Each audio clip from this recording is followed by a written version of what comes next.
Mhm. Komitmen itu sangat penting bagi UMKM gitu. Jika ingin sukses, mari belajar komitmen. Jangan mudah menyerah Mhm. gitu. Jika pertama kalian udah saya mau usaha ini, tapi ternyata di tengah jalan kalian udah putus semangat, nah itu membangunnya susah banget.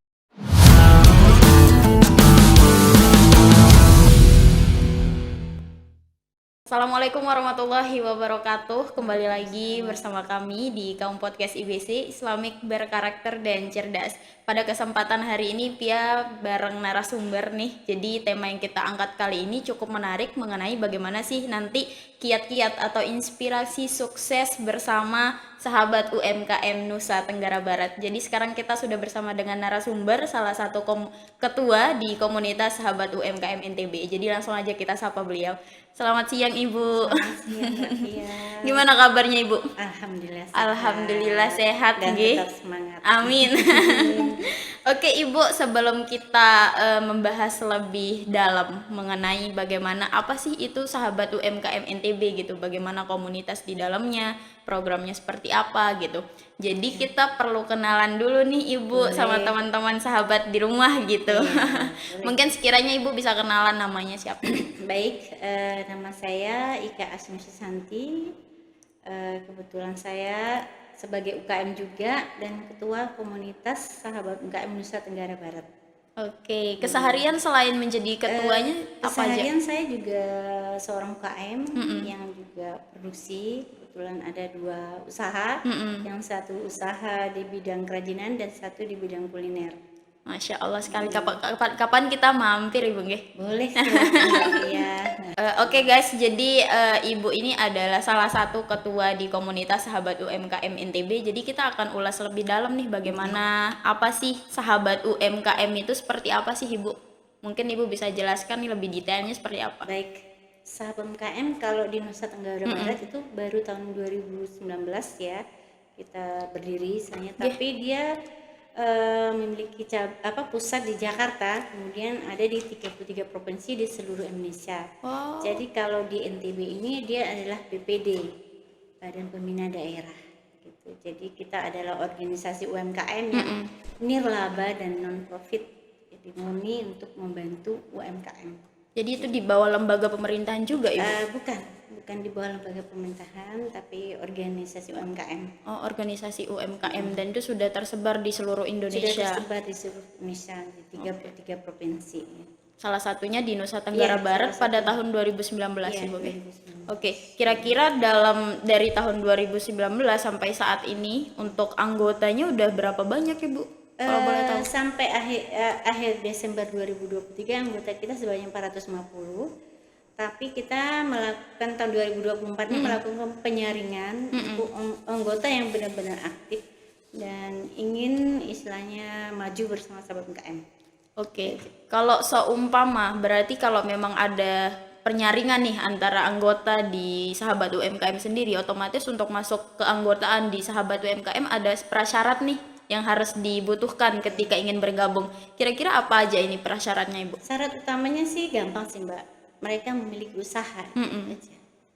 Memiliki usaha dan niat untuk naik kelas bersama kami. Misalkan kita udah ada usaha, tapi kayak maksudnya stuck di modal atau apa, mungkin apakah itu dibantu juga oleh komunitas apa seperti apa?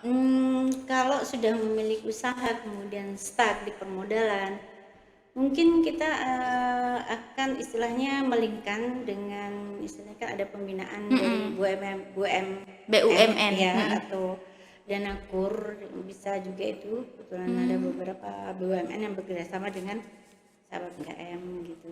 Jadi sedikit tidak ada solusi nih nanti ketika ingin bergabung gitu Ibu nggih? Iya, Untuk ada solusi. Tapi solusi sebelum bersama. mencapai pencapaian yang ingin modal usaha itu kita harus benar-benar membina mereka dulu, mulai dari awal gitu. Jangan sampai masuk ke sahabat UMKM hanya ingin mencari peluang untuk mendapatkan modal usaha gitu, tapi tidak mau merubah bagaimana menjalankan usaha yang baik gitu.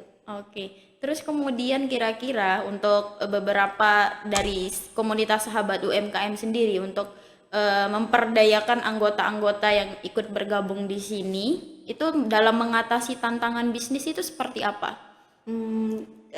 maksudnya dari awal menjadi UMKM, kalau masuk di UMKM, awal pertama adalah kita tanya dulu dia mengenai legalitas usaha.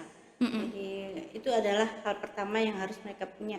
Jika tidak mereka jadi UKM tapi tidak ada legalitas kan percuma. Iya benar. Karena itu adalah salah satu syarat untuk menjadi UMKM.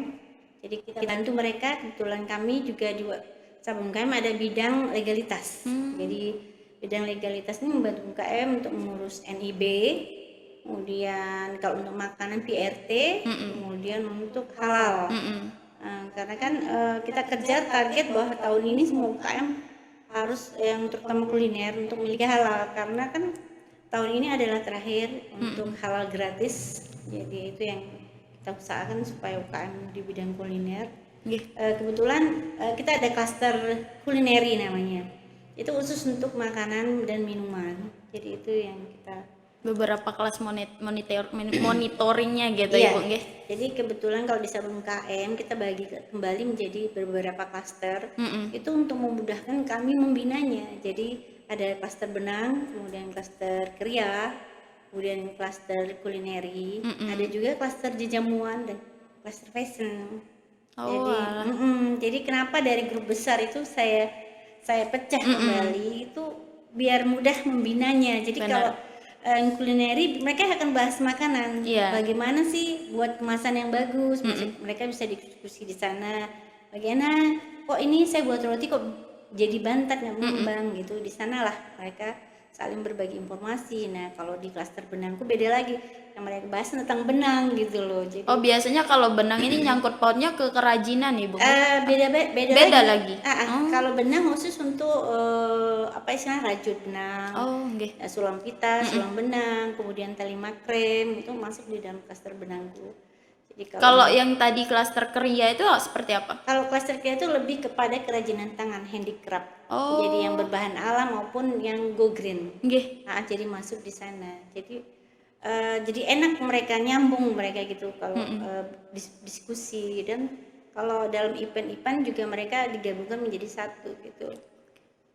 Dan kalau misalkan Ibu dari apa yang Ibu paparkan tadi ya, beberapa klaster yang ada di sahabat UMKM sendiri gitu, kira-kira kalau misalkan dari teman-teman nih yang nonton mungkin kayak cuma masih niat nih untuk aku pengen deh mau buka usaha gitu, tapi masih bingung usaha apa nih yang nyocok gitu, apakah kira-kira dari sahabat komunitas sahabat UMKM sendiri itu kayak memberikan peluang nih untuk teman-teman yang masih ingin tapi belum ada usaha nih, mau usaha apa gitu, apa seperti apa? Ini baru saya menerima WA dari salah seorang yang ingin UKM, yang ingin bergabung menjadi sahabat UMKM.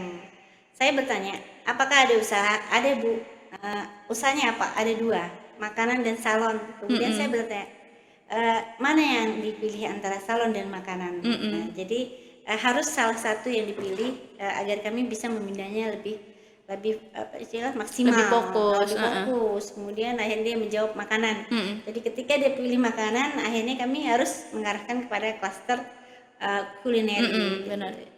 Jadi kalau misalkan nih dari kita yang kayak anak-anak muda misalkan Ibu misalkan yang mereka belum ada usaha nih, kayak masih niat aja gitu, cuma sebatas niat pengen buka usaha tapi nggak tahu mulai dari mana, itu kira-kira tanggapan Ibu seperti apa? Kalau syarat menjadi anggota kan tadi harus ada memiliki usaha. Harus ada. Ya harus ada. Kayaknya perlu dibuka grup baru. Iya benar. Baru dari mungkin sahabat UMKM milenial. Iya benar banget yang Ibu. Belum istilahnya belum pengen usaha apa ya. Masih bingung mulai dari mana itu gitu. Penting banget soalnya Ibu. Karena kita kebanyakan kayak Gen Z, Gen milenial gitu. Betul. Kayak bingung nih mulai dari mana, padahal kayak niat tuh udah ada nih kayak semacam imajinasi kayak pengen deh ini, bakatnya kayaknya di bidang ini, cuma bingung kayak mau mulai dari mana tuh kayak apa gitu. Jadi mungkin sekiranya mungkin ada nggak sih peluang atau mungkin dari komunitas Ibu sendiri ya, mungkin bisa membuka tuh untuk rekrutmen gitu, pembelajaran gitu. Bisa sebenarnya kemarin kita akan mengadakan istilahnya business plan untuk kaum istilahnya Gen Z ya, business plan. Jadi mereka bisa tahu kalau business plan mau usaha apa, arahnya kemana. Jadi itu kemarin sih sebenarnya ada terbayang untuk membuat hal seperti itu. Nggih. Pasti komunitasnya juga, maksudnya peminatnya juga insya Allah lumayan banyak Ibu. Iya, Kalau insya untuk Allah. itu. Memang kedepannya saya udah punya rencana ingin membuat sahabat UMKM Gen Z. Jadi maksud saya di sana kalau kita sama-sama belajar, Iya. di sana sama saling bertukar pikiran, mungkin akan timbul lah semangat tuh. Oh kayaknya saya harus ini ya. Oh kayaknya seperti ini asik deh. Gitu loh. Jadi istilahnya kalau belum mulai juga kita nggak tahu Iya, apakah benar. kita bisa apa tidak gitu. Benar. Oke, kemudian apakah dari kolaborasi atau proyek bersama yang telah sukses diinisiasi oleh sahabat UMKM itu apakah ada Ibu? Ada, yang istilahnya kalau kita sering kolaborasi untuk kulineri adalah seperti istilahnya sponsor-sponsor makanan seperti kayak dari tepung, dari coklat. Itu tahun 2023 kita sudah mengadakan event besar Baking Fest Festival sukses. Oke. Itu istilahnya kita jembati UKM dengan sponsor. Kemudian kalau untuk akhir tahun 2023 kemarin kita berhasil mengadakan literasi keuangan. Jadi untuk anggota kita, jadi biar mereka mengetahui bahwa pentingnya literasi bagi mereka. Untuk manajemen keuangan sendiri. Iya, betul. Itu penting banget sih. Keuangannya, gitu. Nah, kemudian kalau menurut Ibu sendiri, bagaimana sih komunitas sahabat UMKM ini mendukung inovasi dan kreativitas dari anggota? Itu seperti apa? Apakah misalkan per bulan nih harus dari usaha-usaha mereka, apakah harus ada inovasi dan kreativitas nih yang harus ditimbulkan kembali untuk menarik atau mempertahankan kualitas dan juga customer dari UMKM sendiri atau seperti apa? Kalau di sahabat UMKM kita mengadakan pembinaan untuk istilahnya biar usaha mereka mungkin ada pengembangan usaha gitu loh. Jadi bukan itu aja. Iya. Jadi kita sering mengadakan pelatihan yang untuk tahun ini kita mulai itu dari 23 sih. Jadi setiap minggu kita mengadakan pelatihan roti yang kita datangkan chef gitu loh. Jadi mereka belajar di situ. Kalau untuk kuliner itu kan banyak tuh. Mereka bisa buat kue tapi belum ada pengembang usaha lain, mungkin bisa roti. Jadi kita kasih pelatihan roti yang sedang berjalan. Mungkin next ke depannya masih ada pelatihan-pelatihan lain dari program kita. Tapi untuk pelatihan roti ini sendiri minatnya sangat banyak. Jadi hampir sampai rebutan itu kalau ngisi list. Jadi untuk pelatihan mereka semangat sekali gitu loh. Jadi kalau untuk misalnya yang klaster-klaster lain itu mereka saling inovasi, Mbak.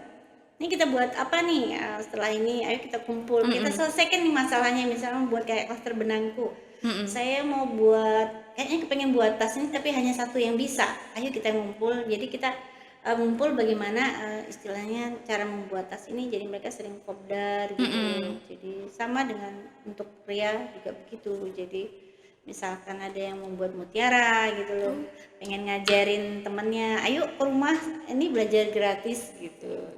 Oke, kemudian untuk program-program selain pelatihan, monitoring tadi, terus ada beberapa klaster tadi yang dipecah oleh Ibu sendiri di sahabat UMKM, kira-kira apa lagi nih yang dilakukan untuk anggota-anggota di sana? Banyak sih Mbak program kita. Ada program tahun ini adalah UKM Goes to Campus. Jadi bagaimana UKM itu juga bisa bekerja sama dengan mahasiswa. Mungkin mahasiswanya dalam proses magang mungkin bisa nanti membantu UMKM di istilahnya di beberapa bidang seperti pembukuan atau marketing atau apa namanya go digital gitu. Itu bisa. Kemudian ada program kita adalah Go Internasional. Tahun kemarin juga kita sudah memberangkatkan 18 sampel UKM ke Australia. Itu akan kita lanjutkan. Kita mencari channel-channel yang ke arah situ. Jadi itu lebih banyak kolaborasi lagi Ibu ya? Dan kemudian kalau program-program yang kayak harian atau mingguan itu apakah misalkan dari tiap anggota kumpul nih minggu ini kita ngadain ini apa-apa gitu? Kalau program ada kayak ini program yang kita jalankan mingguan di awal tahunnya adalah program pelatihan yang sedang akan berjalan adalah pelatihan mental block, public speaking, business management, canvas, kemudian manajemen keuangan, kemudian branding. Itu mungkin setiap minggu UKM sudah ada jadwalnya. Kemudian bersamaan juga foto produk, itu sangat penting juga pada UKM Jadi kadang-kadang saya suka tegur UKM kalau posting makanan di grup itu jadi kurang cantik ya. Jadi saya akhirnya kalian harus belajar foto produk, jadi biar kalau fotonya cantik orang tertarik untuk membeli. Benar. Sekarang udah zamannya digital apalagi. Iya, zaman digital. Terus kemudian itu salah satu upaya nggih Ibu Iya, salah satu untuk upaya. memberikan kayak yang dilakukan oleh komunitas sahabat UMKM sendiri dalam mempromosikan produk atau jasa yang dijual oleh anggota gitu.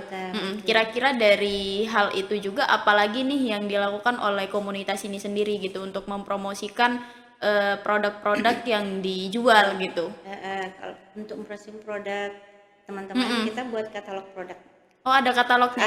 Ini sedang kita buat katalog produk, sedang berjalan. Itu rencananya katalog produk untuk masing-masing klaster itu akan kita karena istilahnya kenalkan kepada stakeholder atau dinas-dinas terkait. Jadi misalkan jika ada acara bisa memakai produk UMKM secara bergilir gitu. Iya. Kemudian bagaimana caranya dari sahabat UMKM sendiri untuk menjaga kolaborasi dan inovasi dari anggota, kemudian dari partner kerja lainnya itu seperti apa, Ibu? Saya selalu menekankan kepada mereka untuk komitmen. Komitmen menjaga kualitas dan menjaga kepercayaan misalnya dengan pelanggan gitu. Nah, itu selalu kita tekanan, selalu kita ajarkan Mbak, di dalam komunitas gitu. Penting banget Ibu. Penting banget komitmen itu sangat penting bagi UMKM gitu. Jika ingin sukses mari belajar komitmen gitu. Terakhir Ibu mungkin closing statement dari Ibu ini terkait bagaimana sih kiat-kiat dalam kita nih khususnya kayak generasi Z di awal tadi kayak untuk ngebangun bisnis dari awal dari nol itu seperti apa sih gitu. Iya. Kalau kiat-kiat saya ini pengalaman saya sebagai UMKM juga. Pertama adalah kalian harus memiliki semangat dan keyakinan gitu aja. Jadi semangat untuk maju, semangat. Jadi jangan mudah menyerah gitu. Jika pertama kalian udah saya mau usaha ini tapi ternyata di tengah jalan kalian udah putus semangat, nah itu membangunnya susah banget. Iya benar. Jadi harus terus berlanjut, apapun harus lanjut, harus cari solusi gitu loh. Jadi jangan takut. Banyak kok orang yang jualan, misalkan jualan es boba, banyak yang jualan. Tapi bagaimana kalian berpikir bagaimana caranya jualan saya berbeda dengan orang lain gitu. Jadi baik dari segi rasa, baik teknik berjualannya, itu kan banyak tuh Mbak teknik jualannya gitu loh. Itu penting banget sih Ibu. Soalnya kayak apa ya istilahnya kayak kita nih mulai dari nol. Istilahnya nggak ada networking, nggak ada monitoring dari apapun gitu. Kayak mulai dari nol terus sehari jualan kayak ih kok nggak ada yang beli ya. Jadi pesimis tuh. Itu mentalnya harus dibangun. Iya. Mindsetnya harus dibangun gitu. Jadi itu penting sekali Itu Ibu. penting sekali mindset dan mentalnya harus kita bangun untuk mulai usaha gitu. Harus Jadi yang pasti ada kemauan dan jangan takut untuk memulai Ibu. Iya, jangan takut untuk memulai itu aja sih pesan saya ya. Orang masih muda, masa mudah menyerah gitu. Iya benar sekali. Jadi untuk teman-teman yang ingin bergabung di komunitas sahabat UMKM harus ada usaha dulu nih. Gitu. Jadi apakah kalau misalkan kita ada usaha, apakah di sana tidak ada kayak minimal maksimal pemasukan harus sekian kah atau tidak apa? ada, kita tidak pernah. Malah kita membantu UKM kalau ada link bazar atau apa itu kita bantu mereka untuk kita semangati mereka gitu agar bisa lebih berkembang gitu. Jadi nanti insya Allah kedepannya mungkin banyak akan ada kolaborasi nih dari yang Ibu rencanakan tadi, Ghost to Campus, mungkin Muhammadiyah juga bisa nih kolaborasi bersama sahabat UMKM NTB. Insya Allah kedepannya. Insya Allah Ibu kita akan bertemu di beberapa kegiatan Insya Allah dan terima kasih Ibu atas ilmunya. Semoga bermanfaat. Amin. Mungkin sekiranya nanti kalau kita undang lagi Ibu nggak kapok-kapok nih. Istilahnya berbagi ilmu untuk kemaslahatan umat itu sangat baik gitu. Ya, nggak ada yang rugi. Nggak ada ruginya kita berbuat baik kepada semua orang. Oke, Ibu, terima kasih Ibu Terima Nggi atas kasih. waktunya. Oke, teman-teman, jadi itu tadi ya bagaimana istilahnya sahabat UMKM NTB ini dari tahun 2019 baru ada dan udah tersebar di 33 provinsi di Indonesia. Di Indonesia. Dan buat teman-teman yang ingin bergabung bisa untuk mencari di sosial media, IG. baik di Instagram ada sahabat UMKM NTB Ibu ya. Jadi bisa mencari informasi di sana dan juga sekiranya itu saja dari kami. Mungkin kalau ada salah-salah kata baik secara sengaja maupun tidak disengaja mohon dimaafkan dan thank you for watching. See you next video. Assalamualaikum warahmatullahi wabarakatuh. Waalaikumsalam.